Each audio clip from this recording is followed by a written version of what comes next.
Astronauti s misije Artemis 2 su se sretno vratili kući. Kako sam noćas bio dežurni na CERN-u, gledao sam uživo što se događalo i sad ću vam točno opisati što se dogodilo korak po korak. Dakle, astronauti su letjeli nazad prema Zemlji u svemirskom brodu Orion, koji se sastoji od kapsule s astronautima koje oni zovu Integrity i servisnog modula koji je izgradila Europska svemirska agencija. I točno u 1 sat i 33 minute ta dva modula su se razdvojila i ovaj sa posadom će sletiti na Zemlju, a ovaj servisni modul će izgorjeti u atmosferi i komadići će završiti u Tihom oceanu. Ali mi ćemo se koncentrirati na ovaj Integrity modul sa posadom. 4 minute nakon što su se razdvojili u 1 sat i 37 minuta, astronauti su na 18 sekundi upalili motore da korigiraju putanju da upadnu u atmosferi točno pod određenim kutem da bi toplinski štit na njihovoj kapsuli mogao izdržati temperaturu 1650 stupnjeva. Zatim, točno u 1 sat i 53 minute, kad su dostigli visinu od 122 km, ušli su u atmosferu i to brzinom 35 puta veće od brzine zvuka, s ubrzanjem koje je 3,9 puta veće od brzanja sile teže, a to je zaista veliko ubrzanje. To je bio kritični trenutak kad se oko njihove kapsule stvorila plazma tako da su 6 minuta bili bez komunikacije sa Zemljom. I tih 6 minuta je zaista dugo trajalo i svi smo nekako bili napeti, nadajući se da će se sve dobro završiti, što se na kraju dogodilo. Nakon 6 minuti ponovo se uspostavila komunikacija, a zatim su počeli padati prema Zemlji. Onda su se na visini od 6700 metara najprije razvila dva velika padobrana, onda su se ta dva padobrana odbacila, onda su se na visini od 1800 metara najprije odvojila 3 pilot padobrana koji su otvorili 3 velika padobrana i spustili brzinu na 220 km na sat, a zatim su se polako spuštali, smanjivali brzinu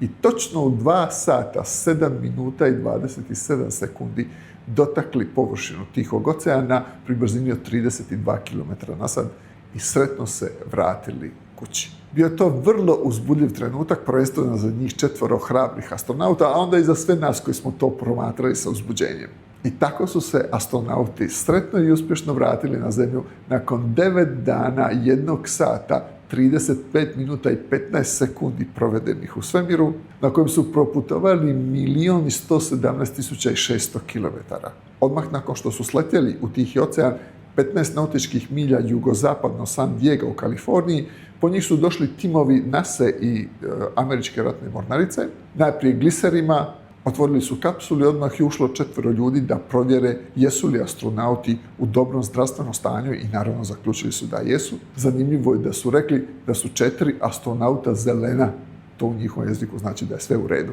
Nakon toga su ronioci oko modula Integrity postavili jednu plutaču da ga stabiliziraju na moru, a onda su jednog po jednog astronauta izvukli naprijed na jednu platformu, po kojoj su onda jednog po jednog došli helikopteri. To je bilo vrlo zanimljivo za pratiti, a onda su ih helikopteri odveli na brod Američke ratne mornarice, gdje su se pozdravili sa svima, vrlo veseli i sretni, i na kraju su otišli napraviti vrlo detaljne medicinske preglede, a ostale vijesti ćete pratiti kako budu dolazili. Bilo je to vrlo uzbudljivo i na kraju smo svi jako sretni što su se astronauti uspješno i sretno vratili kući i pokazali da ovakva jedna misija koja povezuje ljude, koja uključuje ne samo stručnjake iz Sjedinjenih Američkih Država, nego iz mnogo zemalja na svijetu, je bila jedna uspješna misija koja je pokazala izvrsnu ambiciju ljudi da se ponovo vrate na mjesec, a sada s nestrpljenjem očekujemo druge misije, Artemis 3, Artemis 4 i sve ostale, kroz koje će ljudi stupiti na mjesec, početi s gradnjom baza na mjesecu koje bi onda eksploatirale mjesec, ali onda i služile kao početne baze za jednog dana odlazak na Mars. Ja ću vas i dalje detaljno izvještavati o rezultatima ove misije Artemis 2, a za mnoga druga optimistična znanstvena videa zapratite me na društvenim mrežama.